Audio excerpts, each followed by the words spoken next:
Okay, ready.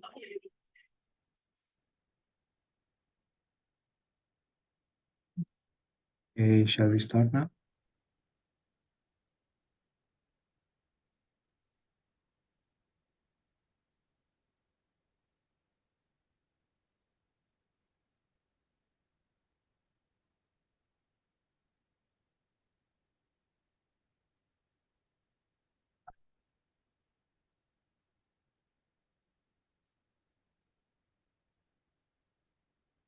So all good, should we start?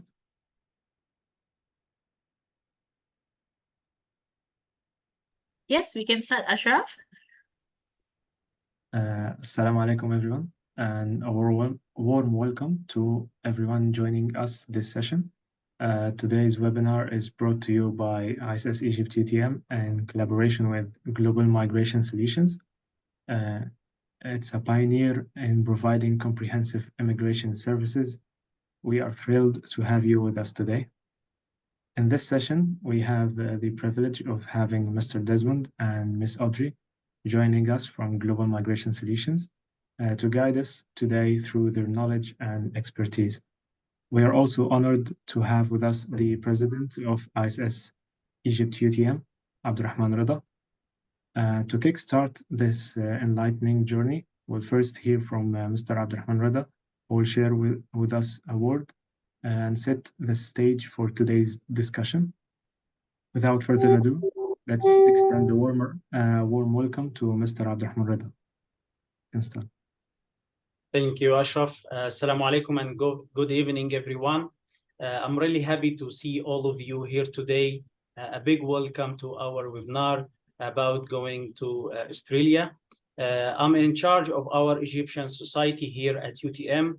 It's a great that we have so many different people here, all interested in learning about moving to Australia. We have got professional speakers today, GMS, who will share useful info. Feel free to ask questions and talk with them. Let's make this time helpful for everyone. Thanks a bunch for joining. I hope you enjoy this webinar. Without further ado, I will pass the floor again to Ashraf. Thank you. Thank you, Mr. Abdurrahman, for those insightful words.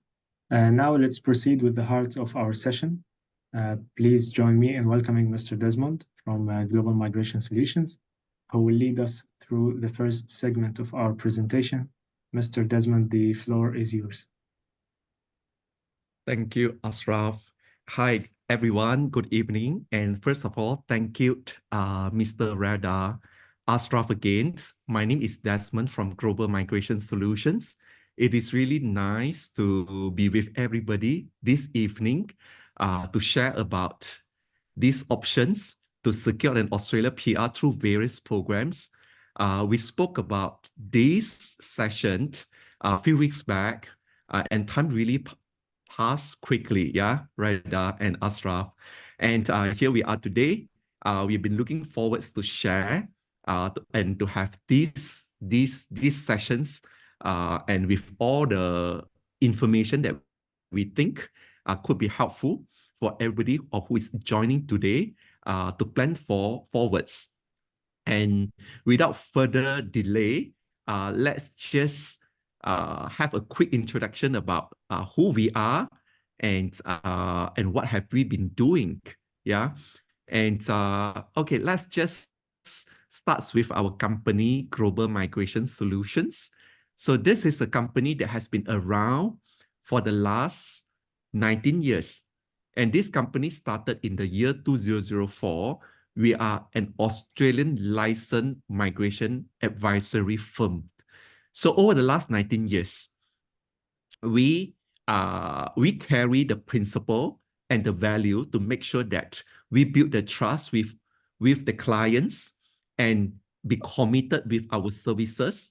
So one of the very important aspects is, we always make ourselves available, especially myself and Audrey, who are licensed to give the immigration advice. And whenever there's an inquiry or clients looking at engaging us, we make ourselves available to meet with them and to actually advise them from the beginning. I think this is very important because to make sure that they are being advised right from the beginning. And we generally do not have, like a sales team or representation, from the staff to give the advice. Again, we wanted to make sure that these are being advised right from the beginning. And let's look into the milestone of our company. Over the last 19 to 20 years, we have helped more than 12,000 families successfully securing their PR in Australia. And our success in terms of the records has also gained us several international awards. Yeah.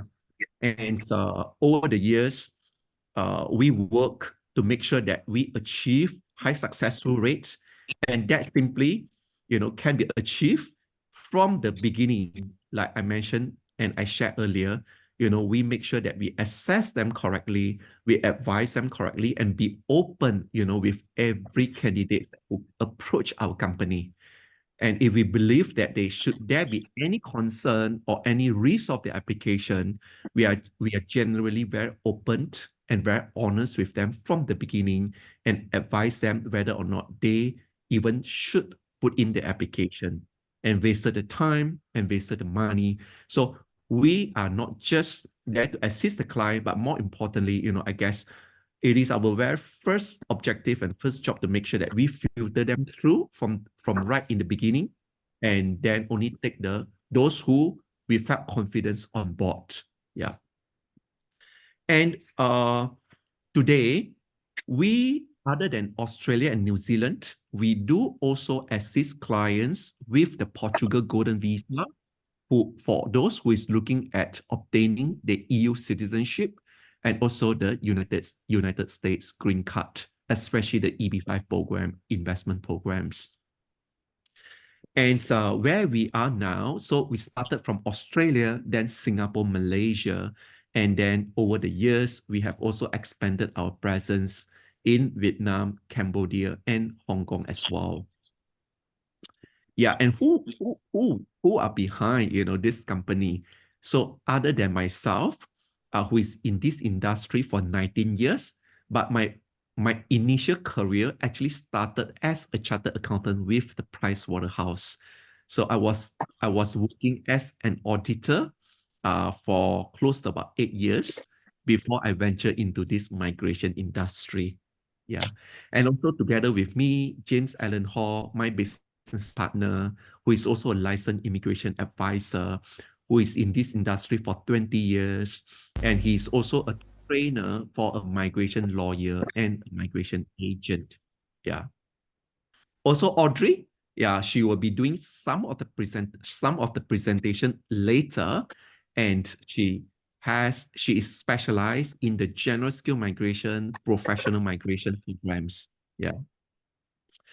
So being a licensed immigration advisor, we are bounded with the code of conduct, and we are licensed to provide the immigration advice. But that also means that we must be transparent with, our clients, and always think about what is best for them and act on the best interest. Yeah.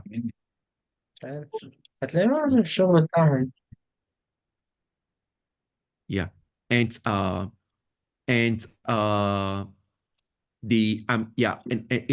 it is my honor to be awarded as one of the top 25 global migration agency CEO through the U Global Immigration magazine from United States. And we are the only company here in Malaysia, that is being awarded under this, in this region to receive these awards. Yeah. And of course, it is not possible without trust from the company and trust from the clients, and also the support from the clients who has trusted us, to help them with the application, which then, resulted for us to have such a records, over the last 19 years. So let's quickly look into why Australia And I'm sure that, y'all would have heard about many good things about Australia. Now, clients has always asked me, is Australia better than Malaysia or Australia better than, another countries? My honest answer is it really depends on individual, and I was, my very first job with Pricewaterhouse was in Singapore, and then I moved on, to work for the Pricewaterhouse in Australia before I had a change of my professions, into as a migration advisor. So obviously, working in Australia, my experience back then was I had, a culture shock, because working in Australia does give a lot of flexibility in terms of the working hours, and working late is not something that's common in Australia. So I see, that is where it gives and provide a work-life balance. It's definitely a place if you're looking for work-life balance. Yeah. So let me share with you more why Australia. Yeah. So the people are looking, generally, most of the people, are looking at permanent residency, in Australia. And that permanent residency does comes with a lot of the important rights, yeah, and the benefits. So the first rights that you have being a permanent residency, being a permanent resident, is to be able to live, work, and study in Australia. Yeah. And I must also, say that this is not just confined you to Australia. It is also open for you to work, to live, work, and study in New Zealand. Being simply because there is an agreement signed between New Zealand and Australia. So if you are an Australia PR, you do have the access to become a New Zealand PR. Just when you arrive in the New Zealand airport, there is a form to be filled up, and your residency permit for New Zealand will be granted on the spot. Yeah. So it gives you an access to both countries. So then what else is important? The access to the subsidized education. So if you're looking at yourself, for those who is still, looking at pursuing your study further, do take notes. Being a PR, you are generally paying 1/3 of your education fee compared to an international student.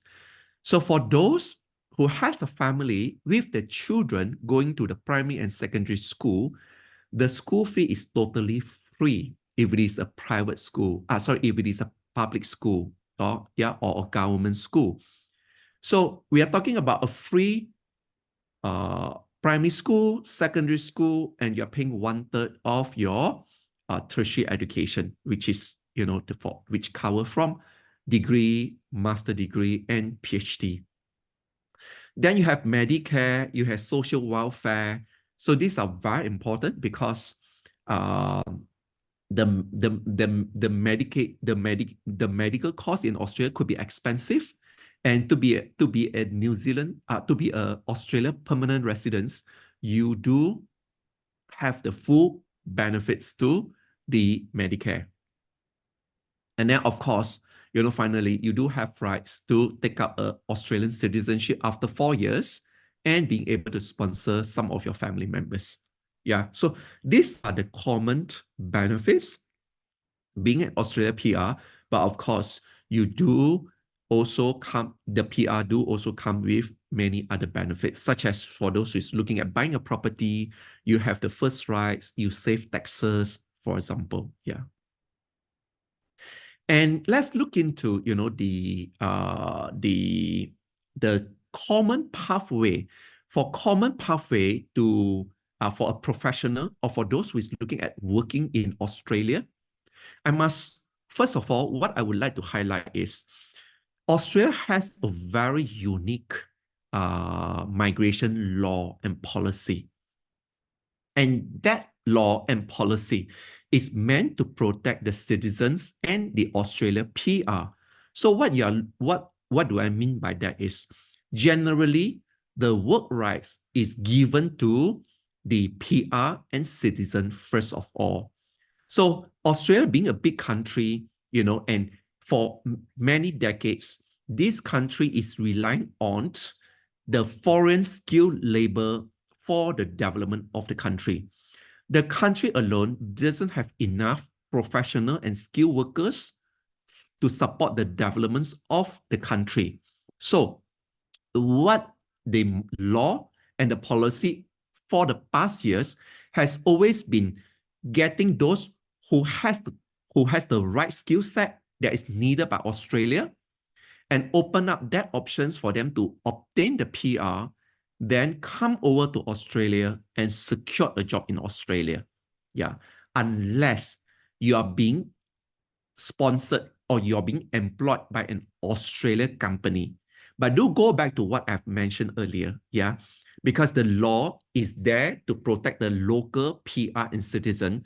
So in general, the Australian company, to go through the process and the efforts to sponsor somebody from overseas, that is not their first choice. Yeah, the job has always been open to a PR and citizen first, right? So as you can see in front of you here, right? So this is what we'll be going through later, the general skill migration programs, yeah, which we'll be covering. There's also a pathway where some of you may choose to go over to Australia to study. And after finishing your study, then you can actually continue to stay back in Australia and apply for a graduate visa, to be able to continue to stay back in Australia and work in Australia over certain periods of years. And from there, you would still have to go back to the general skill migration that you see in front of you, 189, 190, or 491, and to become a PR in Australia, right? And then the last option is the work visa, which is the employer-sponsored visa, as what you can see over there. And this is for the company to sponsor a foreign skilled professional. Yeah. So I guess this is what I wanted to highlight over here is if you at all have a question, whether or not you need to secure a job first for you to be able to apply to become a PR in Australia, the answer is not. Yeah. So and I guess that actually bring you a concern. What if I were to apply for the PR and do I secure the job or not? Yeah. So that again, is something that you would have to, you have to take care right after the PR is granted. So the PR is granted over certain periods of years. In general, is 5 years. And you do have plenty of times to plan to secure a job right after the PR is granted. So with the PR status, that actually increase your chances and your employability. Yeah. Okay. Let's first of all talk about this visa 482. If you look at this 482 visa, it is a temporary skill shortage visa. It is a visa in the layman term we call employer sponsored. Yeah. So under this employer sponsored visa or the 482 visa, temporary skill shortage, this is a visa that can be, can start from 2 years or 3 years, yeah, or 4 years. And it really depends on what is your occupation and what is your skill. Yeah. Certain occupations, opens up for up to 4 years. Certain occupation can goes on, in certain, and, this is just the first stage, 482, temporary residence visa. Yeah. So if you were to look at what is the basic requirements, so you can see, first of all, you must have an occupation in the occupation list. Yeah. Just to give you an example, if you are IT professional, you are an engineer, you are an accountant, yeah, or you are a professional, business professional, such as marketing specialist, a human resource, and these are the occupation that's in the list. Yeah. What is not in the list is, for example, admin clerk, general workers. Yeah. So these are the occupation that's not in the list. Yeah. And you must have a nominated, you must be nominated by an employer. In other words, the company will have to meet certain requirements, and the company has to demonstrate to the Australian government that they have made an efforts, yeah, to to employ the local PR or citizens, and we call that labor market testing, and they fail to secure the right suitable candidates, and you do fit in the requirement well. Yeah. So skill level, now you're required to have a minimum of 2 years of experience for you to be able to sponsor under the 482. Yeah. And your experience must be at a skill level. And when we talk about this skill level, right, it is generally counted right after you have completed your tertiary qualification. Yeah. For example, if you someone who is working as an accountant, any experience that they started before they completed their bachelor degree in accounting doesn't count as a skill experience. Yeah. So this is important to take notes. Yeah. And we will assess you and to advise you to make sure that we are taking, all this into consideration, and should you meet the requirement or should you not. Yeah. And then English is required. The salary must be paid at the average market rates, and then you must be healthy. Do take notes for under 482, right? This visa program is open for yourself, your spouse, and your children if you're married. Yeah. And your spouse has the equal rights to be able to work in Australia and has the rights to find a job in Australia. Under these visa programs, your kids are entitled to education benefits from the day one. Yeah. The challenge about this 482 visa is you must be able to secure a job in Australia. And again, we are a migration advisory firm, and we do not do a job placement here. So you must be able to secure a job, and then we are basically making sure that you meet the immigration's requirement and handle you through, and work with the immigrations to secure your 482 visa. And subsequently, after the 482 visa, as I mentioned, it could be 2 years, 3 years, or 4 years. Yeah. And you could actually considered to apply for the PR under the transition stream 2 years later. Yeah, if the company were to continue to sponsor you for the PR. Yeah. I would also like to touch a little bit on this subclass 400. This subclass 400, unlike 482 visa, this is just a temporary short stay visa, and it is up to a maximum of 6 months without any further extension. And it also doesn't give you a pathway to become a PR, in Australia. It is just serving those who needs to be in Australia, and to fulfill the employment over a short period of time, on average 3 months, but on certain scenario, it can be up to 6 months maximum. Do take note, it has to be highly professional or highly specialized job. Yeah, the position or the work you are on has to be highly specialized. So a typical example is, for example, if an overseas company has a contract with an Australian company, and they will need to send you over to fulfill certain jobs or certain obligation, and you are suitable to apply for this 400 and be in Australia over the short duration. Yeah. So this is the typical scenario for the 400. Again, this is not for someone who is looking at the PR eventually. It is just a short stay. Yeah, and it does comes with the educate health insurance, because this visa doesn't entitle you to the Medicare in Australia. As I mentioned, the Medicare is only applicable to those who is a PR. Yeah, and you would need to demonstrate that you have enough financial standing to support your stay in Australia. Yeah, or the company that will transfer you undertaking, the sponsorship, or undertaking the financial support. All right. So this is what I would like to share with every one of you. And we are taking, a question at the end of the session. For those who has a question, you may notice there is a Q&A box there. do post your question under the Q&A, and we will be taking some of these questions at the end of the session. Yeah. So next will be general skill migration. I would like to pass the floor over to you, Audrey, yeah, to go through the rest, yeah, with everybody. Yeah, over to you, please, Audrey. Sure. Thank you, Desmond. Hi, everyone. A very good evening to all of you.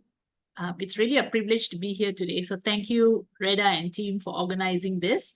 I think it's a real great initiative for your entire team. So just to remind you again, feel free to put in your question as and when you have a question while we present, and we will attend to it at the end of the session. All right. So let me just see if the screen control works fine. Yeah, great. Okay, so general skill migration is in fact the most popular pathway of migration to Australia. Why is that so? Because this is one of the visa pathway that actually gets you the visa without you having to have a prior job offer in Australia. Okay, so getting a job offer just like that from Australia is not an easy task. Hence, this is the most popular program that solely depends on your current qualifications and work experience as well. Okay, so some occupations does not require work experience as a prerequisite, but generally the skill migration is designed to leverage on your current skills and work experience, okay, as part of the visa process. So first things first, there's an age limit to this. You need to be below 45. There's a point test that needs to be met. I'll be actually sharing a point test structure in the next slide. So the minimum point test that needs to be met is 65. So 65 is minimum, and 65, hitting 65 doesn't mean necessarily that you would be actually invited to submit the visa. Okay, the higher, the better. Then your occupation needs to be on the Australian occupation list. So the Australian occupation list is really vast. There's more than 500 over occupations on this list. So it may come as a surprise to many because the common occupations are, of course, engineers, doctors, nurses, even plumber, tiler, technicians. You would think Australia need only this kind of occupations, right? But that's not the case. There's so many occupations, even business-related ones like marketing, graphic designer, public relations, management consultant. It's really vast, okay? Next is the English test. So you would need to complete an English test as part of the General Skill Migration Program. There are basically two common English tests, which is IELTS, which is a test conducted by British Council. And I'm not sure if you might have heard of this test called PTE. So PTE is by Pearson's, okay? It's called Pearson's Test of English. Over the years, PTE has become a very popular English test. So if you're actually looking into this program, I highly recommend for you all to look at the PTE test, okay? Most importantly, you must be invited to submit this visa, all right? And that is what we call the EOI invitation, which stands for expression of interest, okay? So as part of this process, after you have completed all the requirements like your assessment of your qualification, your English, you will need to submit an expression of interest to be considered for a visa.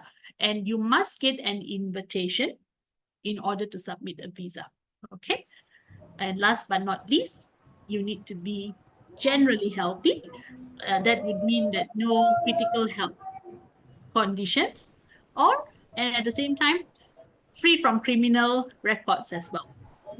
So these are the basic criteria for a general skill migration program. So here's the point test.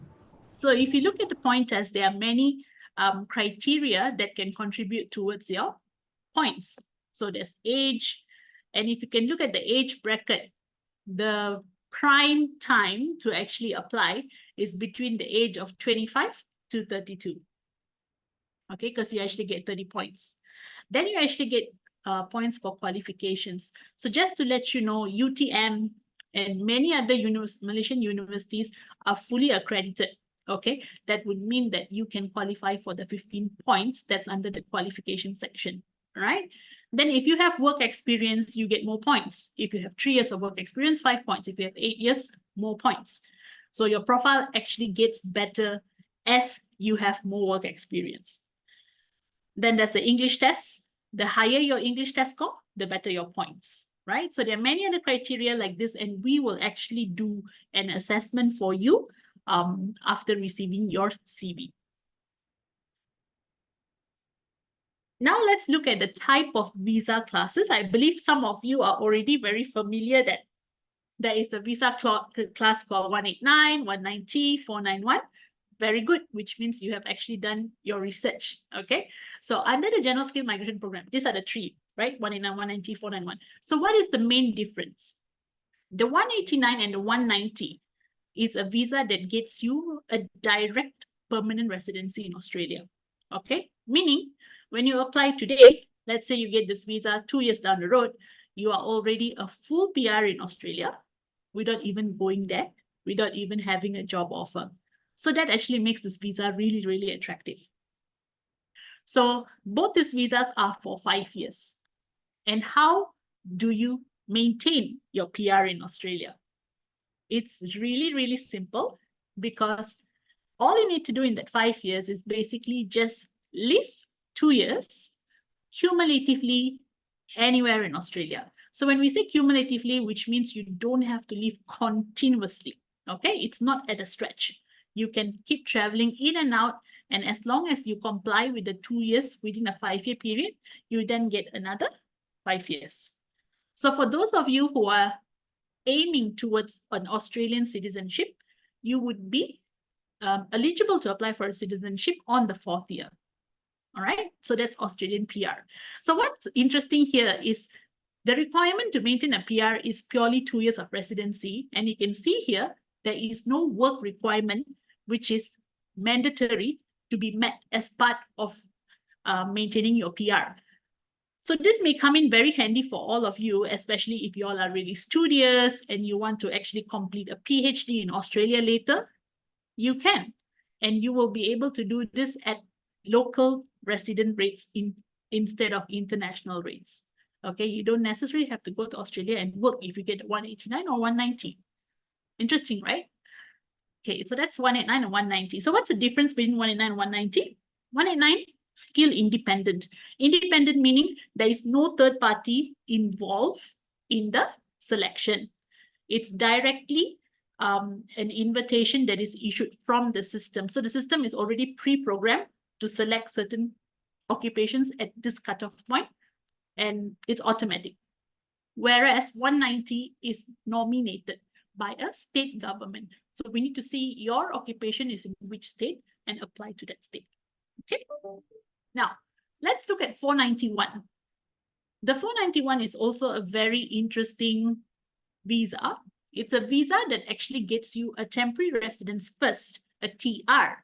But that TR can be fully converted into a PR very, very easily.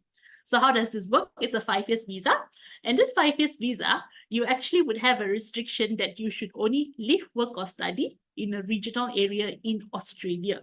So what does regional area mean? It basically means lower population and growing areas. Okay. So this is basically anywhere except Sydney, Brisbane, and Melbourne. Okay.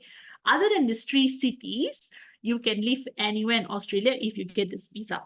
Okay. And how do you convert from the TR status to become PR? How soon can you convert? You can convert as soon as your 4th year, because you literally need to complete 3 years of proving taxable income. Okay, so you just need to show, out of the 5 years, you just need to show 3 years of tax statement from Australian Taxation Office.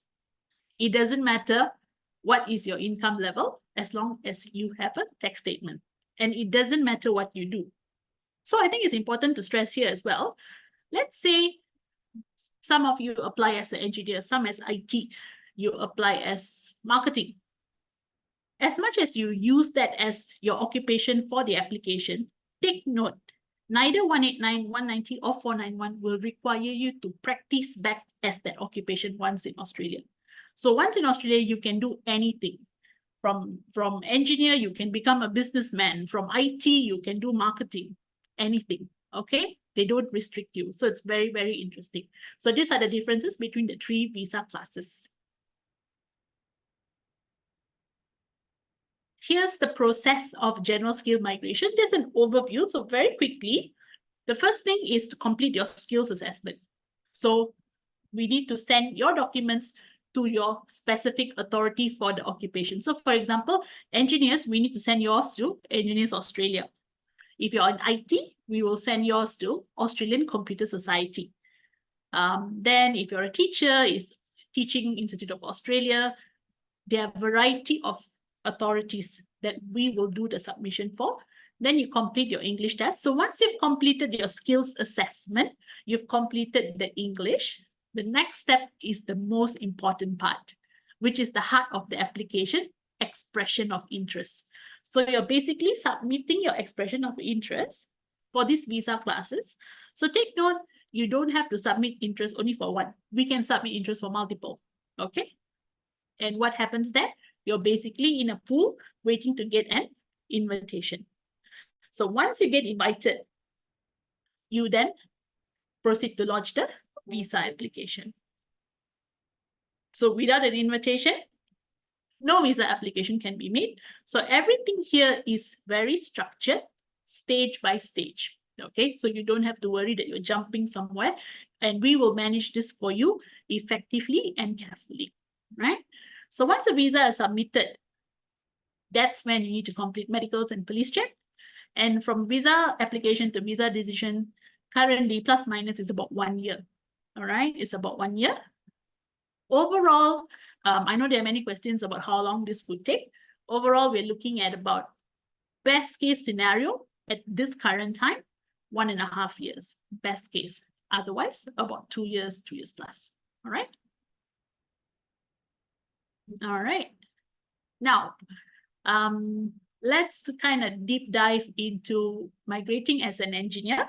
I believe many of you here today are from the engineering faculty.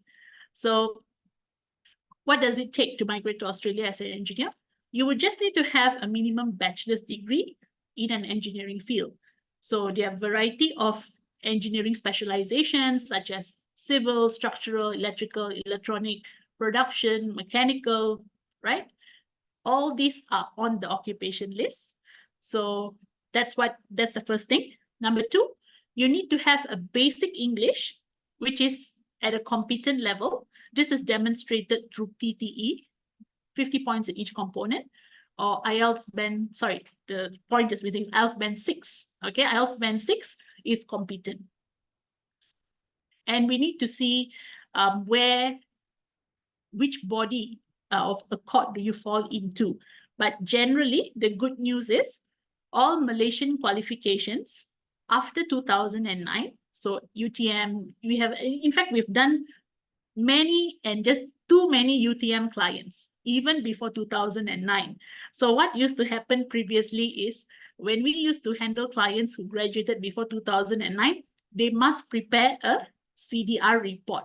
What is a CDR report? It stands for Competency Demonstration Report. They need to write 3 project reports to basically demonstrate their technical engineering knowledge in order for the Board of Engineers Australia to recognize them as being par to Australian standards because they were not part of the Accord yet. But after 2009, once Malaysia has joined the Washington Accord, Engineering Australia would just accept the qualification as it is. So without any work experience, solely just by your bachelor's degree in engineering, you can already qualify to attempt for migration, to try for migration. Okay? And you don't have to be registered with the Board of Engineers Malaysia, no such thing. You don't have to be a professional engineer. You just have to have a bachelor's degree in engineering. Okay, so that's actually very, very interesting because there are many occupations where not only must you have a qualification, you must have certain number of years of experience, like for example, IT and all that. Okay, but for engineers, because it's a professional qualification, you are assessed solely by the completion of your bachelor's degree. Okay, so good for engineers out there. So here's the most in-demand specialization in Australia. So at this point, so as you know, globally, every need changes, but at this point of time in Australia, here are the specializations that are in demand. So right now, the focus is on civil, mechanical, electrical, industrial. Okay, this is in terms of the demand for jobs in Australia, but this doesn't necessarily define the selection, because just 1 month ago, we had an invitation for a client to submit 190 through Victoria, which is Melbourne, and both husband and wife were chemical engineers. Okay, so this is just for you to know what is the top demand industry and the very, very attractive salary range. As you can see, everything is either above 100 or very close to 100 per annum. In terms of the state, so as I mentioned earlier, the 190 and the 491 are both state nominated visas, meaning in order for you to get the visa, you must approach a state and the state has to pick you. And that's what we call the state nominated you. So let's look at the state's priority. So this is the occupation list from Queensland. And look at their priority. It's a full list of engineers. Okay. So it does come with added criteria where you will need to have minimum 4 years of experience. That's for Queensland. But there are also other states, let me see, such as NSW and Victoria. Okay, so Victoria, this is their target sector. So in this target sector, you can see that they're looking at health, social service, IT. IT is a constant demand everywhere globally, as you know. And in terms of engineering, you have manufacturing, you have infrastructure, you have renewable energy. So this is their target sectors. For NSW, same thing. Pretty much this is always Australia's target sector: health, education, IT, infrastructure, all right? So whoever who is in this sort of industry, you've got very good profile, I would say. For South Australia right now, they're focusing a lot on digitech, okay, high tech. As you can see here, AI, data scientists, this is what they're looking at. Okay, so I hope there are some IT candidates here in this webinar as well. So this is for you. So to migrate, so what's interesting for IT candidates is, you see, for engineers, you must have a bachelor degree. Without a bachelor degree, you cannot migrate to Australia. But for IT, even if you have no qualifications, you can actually migrate to Australia. So that's the last column, the row that you can see here. No qualifications, but with no qualification, you basically need higher years of experience. So now let's go from the top. So when you have a bachelor degree, if you have a bachelor degree in IT with an IT major, okay, you would need to demonstrate minimum 2 years to 4 years of experience. Okay, so let me just give you an example.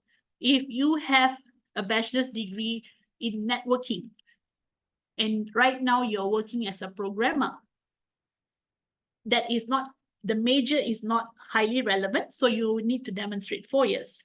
Okay, but let's say you have a networking degree, you're working as a networking analyst. Your major is highly relevant, so you would only need to demonstrate 2 years. But regardless, 2 years is the minimum work experience required for IT professionals. Okay, minimum. Then it keeps going on. If your IT degree is a minor, then more years needs to be demonstrated. So as opposed to engineers, for IT, work experience is a must for migration, right? Let's look at the business professionals. So here comes marketing, public relations, graphic designer, a lot, right? Like a lot. Just there's too many to talk about. But even this is also interesting. you can migrate with a bachelor degree, and there are also certain occupations that would only require Cert 3 or Cert 4. So I'm sure if you're not too familiar with Certificate 4 and all these are just slightly lower level than diploma. So let me give you some interesting occupation with diploma. Customer service manager, okay? Financial institution branch manager, a branch manager in a bank, right? They would just need a diploma. But there are other occupations that would require degrees, such as maybe university lecturer, chemist. Most of it would require bachelor degree.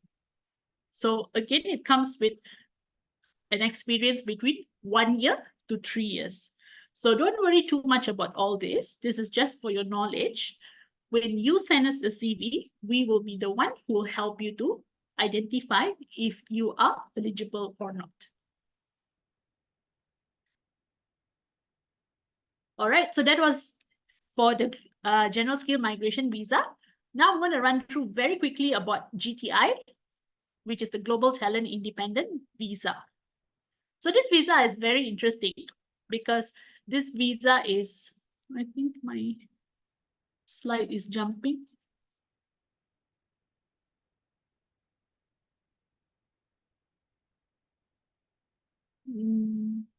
Desmond, can you just check if the slide is hidden?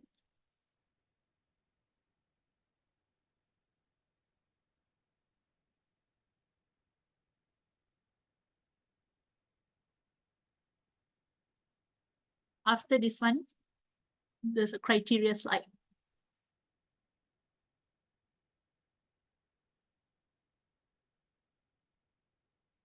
You're muted, yeah, Desmond, by the way. I can't hear you.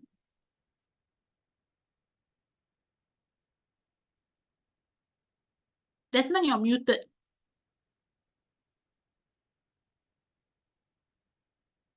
Just give me 1 second. Okay, no, okay. I'm going to stop here. Ashmita, can you please unmute Desmond? I think his computer hanged.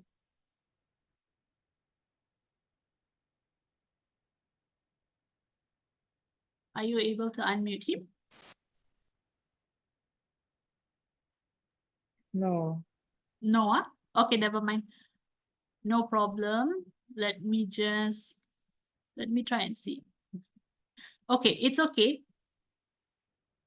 I will just explain to you about the Global Talent Independent Visa, okay? The next slide is just about criteria. I'm not too sure where did it go, but basically this slide, I mean, this visa is basically for those who are able to demonstrate an exceptional record of achievements, internationally records of achievement. So this is really tailored to someone. For example, you may have someone who came up with innovative research, okay, or projects that are outstanding. That's one. Number two, there is an income requirement for this job, whereby anyone who applies for a global talent visa will need to demonstrate that once they go to Australia, they will be able to attract a salary at 167,500 Aussie dollars. It's a very high income salary. But what's interesting about this, if you are a recent PhD holder, okay, I'm sure there are many PhD holders in UTM, and if your PhD is still within 3 years from the date of the invitation, you will not need to demonstrate a high income salary. So they're very, very practical about it. Because if you're a fresh grad, you're a PhD holder, and you would not be immediately earning 167. So this is a waiver of the requirement. So how do we judge a PhD holder towards global talent visa? We need to see the research component that you have, your research, your PhD research, of how well known is it? How is it being beneficial to the entire? How is it going to be beneficial to Australia mainly? So for example, there could be someone who is very, very significant in rubber, okay? Rubber research. But rubber is not relevant to Australia.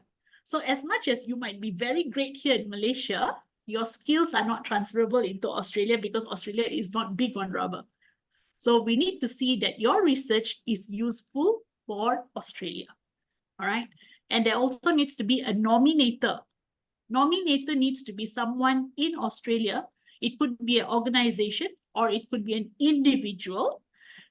They need to be pretty much endorsing your skills to say, oh, this candidate indeed will be able to bring great value to Australia. Okay, so let's say you developed a very great prototype using AI, which managed to do a lot of things. Okay, then these are the type of things that they look at under the Global Talent Visa. So the Global Talent Visa actually focuses on certain target sectors. So I'll show you the target sector. These are the target sectors. So if any of you here fall into these target sectors, so of course, the most popular is always digitech. Fintech is really popular as well. And any of these 10, and if you have a significant research that is going to be valuable internationally, especially in Australia, you potentially would fit under Global Talent Visa, right? So this visa is a direct permanent residency as well. So many people like to try and apply for this visa. It's competitive, but do send your CV. We will do a check for you. Okay. So that's the end of my main product presentation. So what's next for all of you here? So I'm sure many of you might have found this program very interesting for your future planning, right? So what's next? We are here to offer you a free assessment and a free consultation, right? So what you need to first do is send us your resume to enquiry@globalmigrationsolutions.com. Okay, so that is our email. Once we receive your CV, we will conduct an assessment on your eligibility to see which is your occupation, whether you're going to be fitting or not. And for those who are eligible, we will be conducting a free consultation, which can be done either on Zoom or you're more than welcome to come to our office. We are based in Jalan Tun Razak for a face-to-face consultation. So my team will actually notify you accordingly on the next steps after you have given us the CV. And once you come for the consultation and you think like, hey, this is good for me, I'm willing to go for this, then you make your decision if you would like to change your life and migrate to Australia. Okay. So this is just our QR code to contact us. Our number is also there. So you can actually get in touch with us, or more than welcome, of course, you can get in touch with your president and Ashraf for anything that you need. And I would also like to welcome you all to scan this QR code to follow us on the social media, because from time to time, we will be basically on a weekly basis, we update informative videos on Australia migration. Any latest news, latest information about migration, a lot of useful information is usually uploaded on our Instagram and YouTube. So do take a moment to scan this and follow us for more updates. All right, if this is done, I'm going to pass back the floor to Ashraf for you to take over for the question session. Thank you so much, everyone. Thank you, Ms. Audrey. Thank you, Mr. Desmond, for your thorough explanation. We definitely learned a lot about the visa types and the requirements for them. I would like to now move on to the Q&A session. We have some questions in the section for the Q&A. If I may, I would like to read the first question. So there's a question here in the chat that says, do they have a nomad visa for people who work remotely? Or do they have to work inside Australia? Yeah, Desmond, you want to go for that? Sure. Well, I mean, I know the the digital nomad visa is a new program that started like few years back in certain country and certain jurisdiction, especially like European country. Australia has not started with any digital nomad visa per se. Yeah. And it doesn't have any forms of visa that encourage the any professional to work in Australia. Anyone looking at living, with the residency right in Australia will still have to go back those visa programs that we have just explained earlier. And commonly, the general skill migration program or, the employer-sponsored category. Yeah, so these are the programs available at this moment. Yeah, but of course, just to share a bit about what is happening now with the Australian migration since the government, the Labour Party has taken over the administration for this term, and they have engaged 3 external consultants looking into the Australian migration strategy and directions for the next 10 years. And this is going to be a happening years as more and more changes coming up soon, especially the 482 that we were talking earlier, the employer-sponsored visa. Instead of one specific 482 programs, the Australian government has just announced end of last year, they are coming up with 3 different categories just under the employer-sponsored visa. So they are looking at targeting on specialized, skilled, job in demands, the shortages. So we're going to wait and see what is coming up soon. Yeah. And I do not expect digital nomad programs coming up. Yeah, but we are going to see more options, definitely to be announced this year. Okay, thank you. There's also a second question. Says here, how can I learn about the employment opportunities and needs in each state or region? And what steps should I follow to apply for these positions? Okay, so basically when it comes, I believe employment, when it comes to migration, the employment and skills in demand are 2 different things actually. Okay, so when it comes to employment, you can actually go to websites such as seek.com, indeed.com to check currently available employments. But to gauge what the state would actually need as a demand, as a future demand, each state would actually have their own occupation list that's in demand. So for example, like in Australia, there's state of Victoria, state of New South Wales, South Australia. Each of the state government websites will have their own demand list, which is actually publicly available. So you can actually visit this website to actually have a look at it. That would somehow gauge the skills in demand for the state at that particular time. Oh, let's see. Will you share the website link in the later and the group maybe? Oh, no problem. I think my team would be able to share that after the event. I mean, Okay, sure. tomorrow or something. There's also another question here. What's the current status of the subclass 467 visa for graduates? Has it been cancelled or is it temporarily closed due to reaching its applicant limit? Okay, maybe I take this question. When we talk about a graduate visa, I guess we referring to the 485 graduate visa. Sorry, Desmond, they're talking about the 476. Is it the 476, Ashraf? It's here written here 467. Okay, I think it's 476. They've mentioned 467, Desmond. The recognized graduate visa. Yeah, correct. Yeah. Okay. So what is the question again? Sorry. Could you repeat? Here is saying what's the current status of the visa? Current status of the visa. graduates.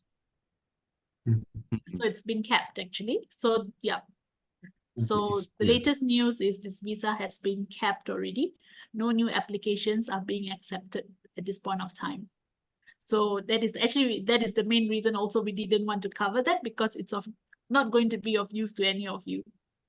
I mean, in the see. past, engineering graduates do have the advantage for this visa, and due to the significant amount of the applications in the pipelines, the visa is being capped, and anyone who has not filed the application are generally not going to be accepted after the cap was taken place. Yeah, unfortunately. I see. There's also another question here.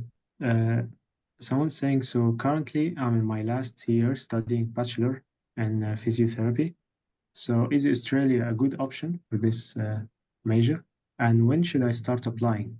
If not Australia, what other better countries and how to apply for it? Well, generally healthcare is a top demand in Australia. But when it comes to courses like, so whatever that is related to healthcare in Australia is very highly regulated. Okay, it's high in demand, but also highly regulated. So in the first step would always be different authorities have got different standards.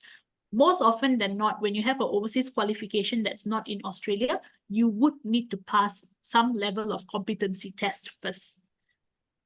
Okay, especially like for physiotherapists, and some of it will also require you to be registered with the health APRA, which is the Health Registration Board of Australia. Okay, but to answer your question, is it in demand? Certainly. Anything health related is high demand in Australia. I think you also saw that in all the state nominations I was flashing earlier. Health sector is priority. Medical majors in general. Yes, that's correct. Just to add on to what Audrey had just mentioned, right? In fact, from the last round of the invitation, from the federal immigration, most of the invitation came through, particularly under two different sectors. One of it is the health-related occupation. Another one is education's related occupations. Yeah. So the first hurdle or the first challenge that most of these health-related professionals, such as physiotherapy or nurses, or doctor, they would need to meet the local licensing requirement or the professional registrations, and meet certain competency tests. So once they have gone through this process and the subsequent process on the visa application and securing the PR, in fact, it is at their advantage because these are the occupations that receive a priority processing and have a much shorter processing time as compared to some other occupation. Yeah. So we do encourage anyone under the health industry or work as one of the health professional to, if at all you're thinking of getting a PR in Australia, to identify what is the requirements to get yourself registered with the relevant authority first in Australia. I see. And here there's a question that says, can you refer us to an employment firm that will further help us in our job hunt? I'm sorry, I didn't quite hear you. Could you repeat that, please? He's saying, can you refer us to an employment firm, like a company that helps in employing new graduates, just to help them in their job hunt in Australia? At this point of time, we don't have such connections to hook you up to employers, but we do have for nursing. We do have for healthcare, because healthcare is in demand. We are able to connect you if you are in the healthcare sector, but for other occupations, there's no employer or recruitment connection that's in place as yet. I see. There's also a question that says, since we all know that the visa 476 is now no longer available, what is the most cheapest available visa at the moment? Keeping in mind that I have no experience in my field, mechatronics engineering. So Desmond? Well, sure. I guess let us assess these candidates. I mean, if you have a question, there are many aspects for us to actually take into consideration. Yes. We have to look into, what is your age, and then, from where you graduated, and your qualifications, and though without experience, we need to also assess what is likely going to be your English level, and then give you an opinion whether or not you stand a chance. And what I would say, the most common pathway is the general skill migration. Yes. But for someone, for example, who is not, and if you remember, Audrey went through 3 different pathway: 189, 190, 491. Yeah, just to talk about a general circumstances or a general scenario for those who doesn't have a work experience, then the biggest chances for them to actually secure the visa and to be eligible and to be invited is likely going to be under a 491 visa option. Yeah, and not the 189, not 190, but under 491. So we have to, again, we have to assess individually and then give them our opinion on where we think they have the highest possibility of securing the visa smoothly. I see. Yes. Also, regarding the English requirements, will it be only for the main applicant or all the family members, including like wife and kids?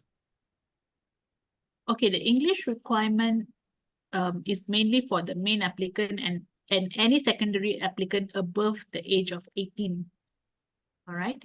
But of course, the main applicant is the one who generally would need to demonstrate a higher English score because they need points. As you can see, the point test, right? Higher points means higher score on the immigration point test. As far as the dependents, a secondary applicant like the wife, or if you actually have a child above the age of 18, there's a functional English requirement, okay, which actually can be demonstrated by a tertiary qualification that is conducted full-time in English. So in the absence of a tertiary qualification conducted in English, only then you would need to take an English test. Okay, so yeah, that's the thing. And the English test requirement for the secondary applicant is very, very, very minimal. It's at 4.5 overall for IELTS. Yeah. For IELTS. IELTS. Yeah. PT is what, 35? Yeah, it's really functional, right? So, but like I said, if they have a tertiary qualification in English, this is waived. Okay. To switch up a little, let's answer the questions that we received in the Telegram group. Sure. So we have a question regarding the tourist visa. It says, can I apply if I have a tourist visa in Malaysia? Say again, what is the question? Is this question relating to a tourist visa in Australia? Yes, he's saying, can I apply if I have a tourist visa in Malaysia? Right. So is this person physically in Australia, in Malaysia at this moment holding a tourist visa, and they are thinking at applying for an Australia tourist visa? Is this a question? Well, he didn't specify, but I think he's in Malaysia. Right. Well, it doesn't really matter where you are as the tourist visa in Australia. The approval is subjected to certain criteria and the requirement instead of looking at where you are now or are you holding any other visa on hand. So when we talk about this tourist visa, they're assessing the genuine interest for you to be in Australia. Is this strictly for the visiting or is this for business? Do take notes under visitor visa. There's also options for business option, which is for those who is looking at going over to Australia to attend a meeting or to attend a training, for example. More importantly, under the tourist visa, the immigration of Australia will assess how likely are you going to return after the expiry of the visa. So in general, the tourist visa in Australia would allow 90 days stay from, most of the tourist visa would allow 90 days stay for each entry. So they would wanted to see you have a solid evidences, submitted along with the application where you have ties back home. You will go back, within the 90 days and not to overstay. So this is very important. The rest of the important factor, of course, they will look at whether or not you have enough financial support, to support your trips in Australia, and whether or not you have any planned itinerary, what are the activity while you're in Australia.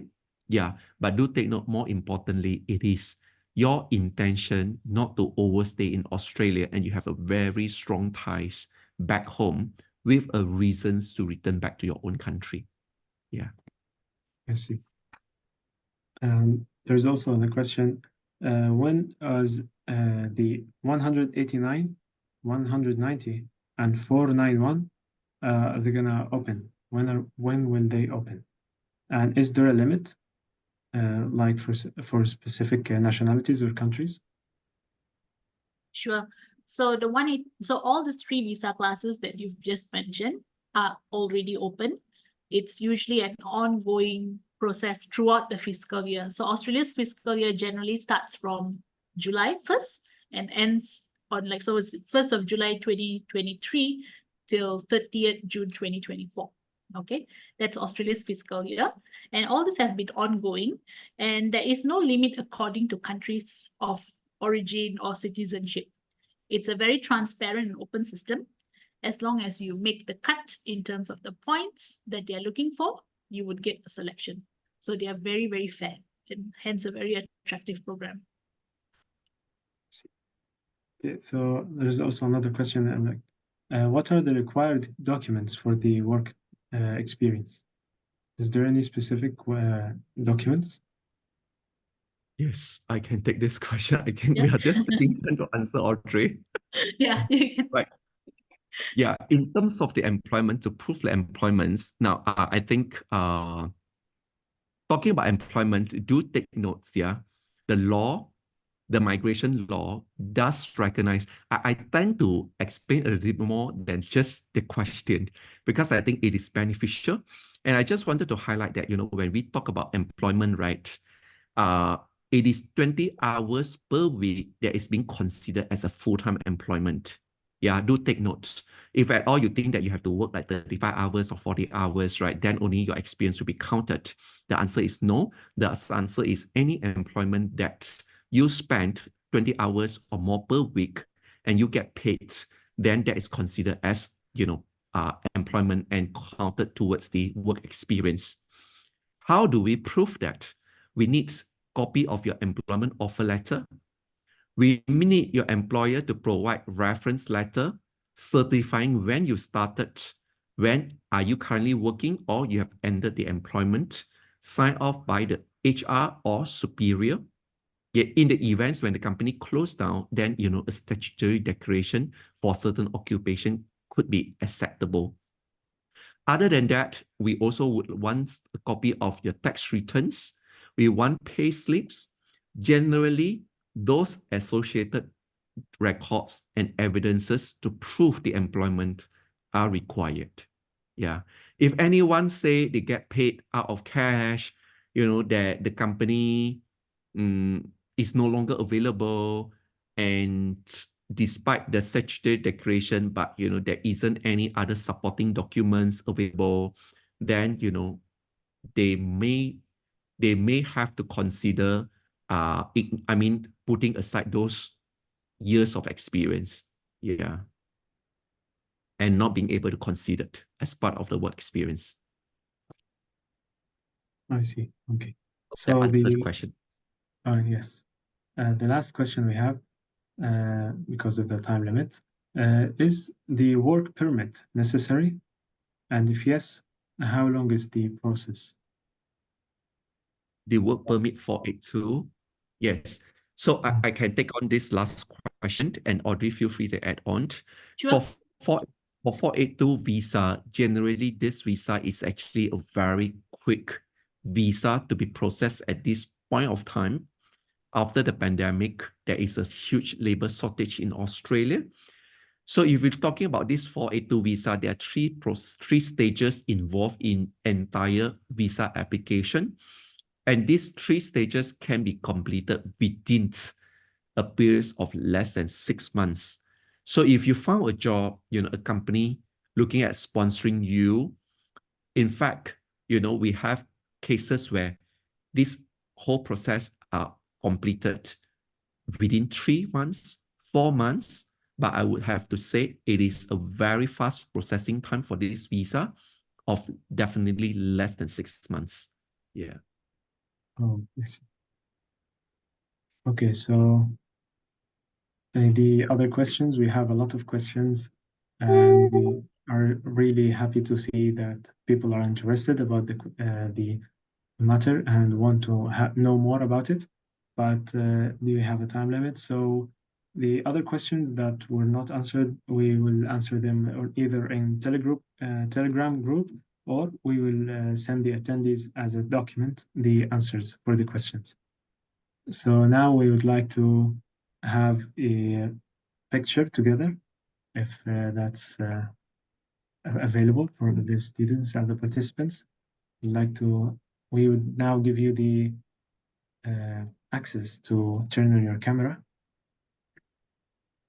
shortly here. So you can all turn on the camera and we will take a picture together.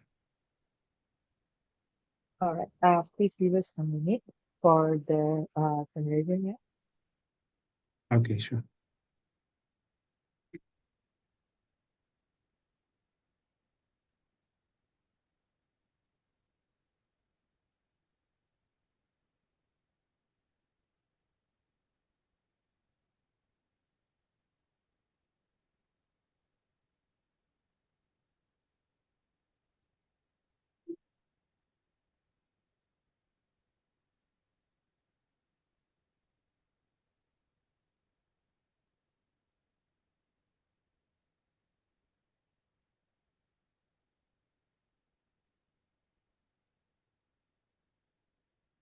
While we are waiting, I will send now the registration link in the chat for UTM students. You can register for the activity recording in UTM. I will send now the link.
Okay, I've also sent the link in Telegram group in case you cannot see it in the chat.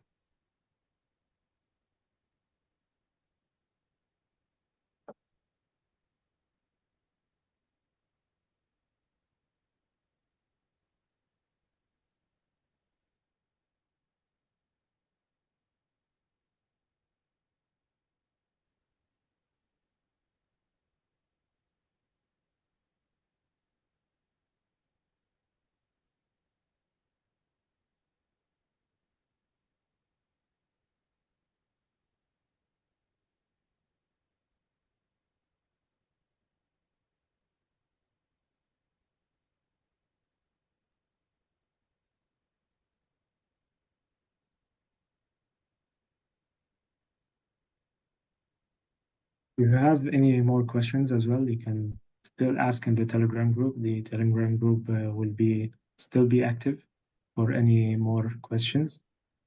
So you can stay in the group and ask as much as you like.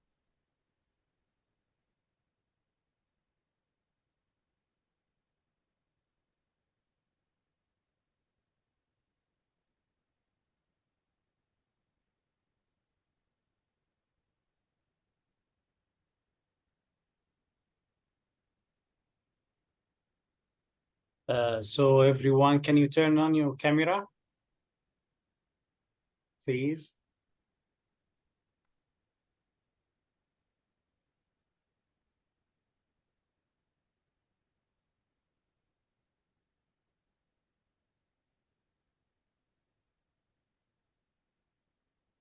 Also, can you stop sharing the slides? Yeah, that's nice.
Okay, the pictures was taken or not yet?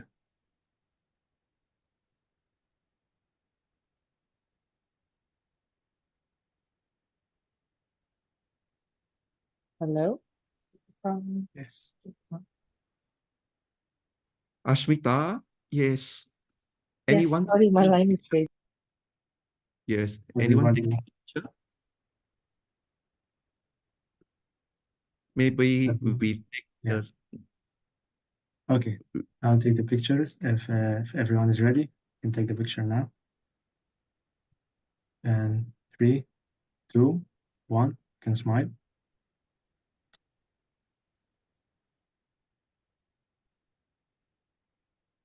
Okay. Okay, thank you, everyone. Thank you. So as we reach the end of this enriching session, we'd like to express our heartfelt gratitude to each and every one of you for your active participation and engagement. Special thanks to our experts, Mr. Desmond and Miss Audrey, and for the rest of the staff for helping us in the Q&A session and during the session. We would like to thank them for the shedding light on the migration, skilled migration to Australia. And we hope that today's webinar has provided you with valuable knowledge and a clearer perspective on your migration journey. If you have any further questions, as I mentioned, or require assistance, please feel free to reach out to Global Migration Solutions or ISS Egypt ETM. Keep an eye on our Telegram group for the recording of this session and any additional resources and the feedback survey. Once again, thank you for joining us tonight. We look forward to welcoming you to our future events. Assalamu alaikum. Thank you, everyone. Thank you, Mr. Rida and Ashraf. And I wish everybody a good evening and our pleasure. Thank you, everyone. Thank you so much. Thank you, GMS, all staff. Thank you. Thank you. Pleasure, pleasure. We look forward to assisting you all further. Looking forward to hear from you all. Have a good evening. Thank you. You too. Thank you.